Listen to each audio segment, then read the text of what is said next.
Baiklah, saya perwakilan dari kelompok 5, kelas MIPA 1, akan membacakan hasil diskusi kelompok kami mengenai desain mundur atau backward design dalam perancangan pembelajaran. Backward design adalah salah satu metode perancangan pembelajaran yang efektif, atau disebut dengan perancangan mundur. Desain mundur dimulai dari akhir terlebih dahulu, yaitu tujuan yang nyata dari kegiatan pembelajaran. Kemudian, kita akan mundur untuk mengembangkan bahan ajar dan kegiatan yang memenuhi tujuan pembelajaran tersebut. Merancang mundur artinya menggunakan pendekatan yang berorientasi pada hasil. Backward design, suatu pendekatan dalam merancang kurikulum atau pelajaran yang dimulai dengan tujuan yang ingin dicapai. Penilaian dan evaluasi belajar sistem student center. Ini adalah tahapan dari backward design. Yang pertama, menentukan tujuan pembelajaran. Yang kedua, melakukan asesmen terhadap tujuan-tujuan pembelajaran. Yang ketiga, merencanakan kegiatan. 3 tahap utama backward design akan dibahas lebih lanjut. Tahap pertama, tentukan hasil yang diharapkan, apa yang peserta didik harus ketahui, pahami, dan dapat lakukan setelah menyelesaikan pokok tertentu. Tahap kedua, tentukan bukti-bukti yang dapat diterima. Pertanyaan pokok yang mesti dijawab di sini adalah bagaimana kita dapat ketahui jika peserta didik telah mencapai hasil yang diharapkan. Apa bukti-bukti yang kita harapkan untuk mendukung pemahaman peserta didik. Tahap ketiga, tentukan instruksi dan proses belajar yang ingin diterapkan. Setelah kita memastikan hasil apa yang diharapkan dan bukti apa yang dapat menunjang pencapaian hasil tersebut, lalu kita tentukan bagaimana proses belajar harus dilaksanakan untuk mencapai sasaran. 1. Mengidentifikasi hasil yang diharapkan atau tujuan.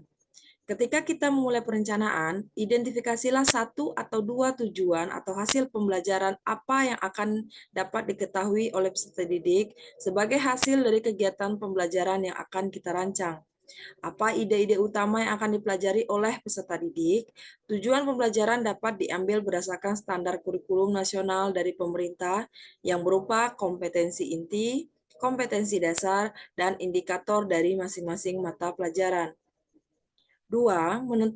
Menemukan bukti yang dapat diterima atau asesmen penilaian. Dalam kelas yang berpusat pada peserta didik, asesmen dilakukan selama pelajaran berlangsung. Bentuknya adalah formatif selama pembelajaran berlangsung dan sumatif di akhir pembelajaran. Ada beberapa tipe dari asesmen formatif, tanya jawab, observasi, esai, bermain peran, proyek, kuis, dan jurnal. Tujuan dari asesmen formatif adalah untuk melihat seberapa jauh peserta didik telah dapat mencapai tujuan pembelajaran yang membantu memperbaiki kesalahpahaman.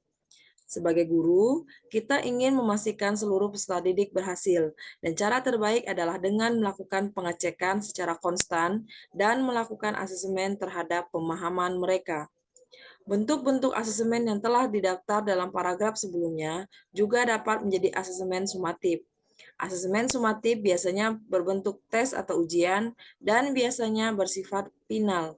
Tujuan dari asesmen formatif adalah untuk memberi sertifikasi kepada peserta didik atas penguasaan atas konsep atau keterampilan. Ketiga, merencanakan pengalaman belajar dan pembelajaran. Merencanakan kegiatan pembelajaran. Apa yang sebenarnya akan diajarkan guru? Seberapa banyak ia harus memberikan kuliah atau presentasi satu arah? Seberapa banyak harus ditemukan sendiri oleh peserta didik? Kegiatan-kegiatan apakah yang akan membantu peserta didik mencapai tujuan pembelajarannya dengan cara terbaik? Materi dan sumber belajar apakah yang akan dibutuhkan peserta didik? Berapa banyak waktu yang dibutuhkan? Bagaimana para peserta didik akan dikelompokkan? Yang terpenting adalah, sembari guru merencanakan kegiatannya, menentukan strategi pengelompokan dan merancang bahan ajar, guru perlu untuk mengecek kembali tujuan pembelajaran dan perencanaan. Ini contoh kerangka berpikir dalam menyusun rencana pembelajaran dengan menggunakan strategi understanding by design. 1. Hasil yang diharapkan. Contohnya, tentukan tujuan pembelajaran, apa tujuan yang ingin dicapai, misalnya pengetahuan yang ingin didapat atau konten, pencapaian lain-lainnya, pemahaman pertanyaan kunci, peserta didik dapat memahami bahwa, dan seterusnya. Ini adalah tahap kedua, bukti-bukti yang diharapkan performance teks. Bukti-bukti lainnya, misalnya proyek apa yang peserta didik dapat lakukan, tes untuk menunjukkan pemahaman dan skill presentasi yang mereka kuasai, dan sebagainya. Yang ketiga, rencana pelajaran aktivitas pembelajaran.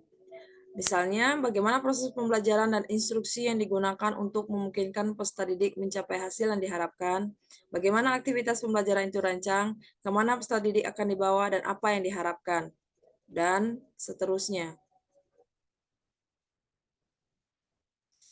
Cukup sekian dan terima kasih.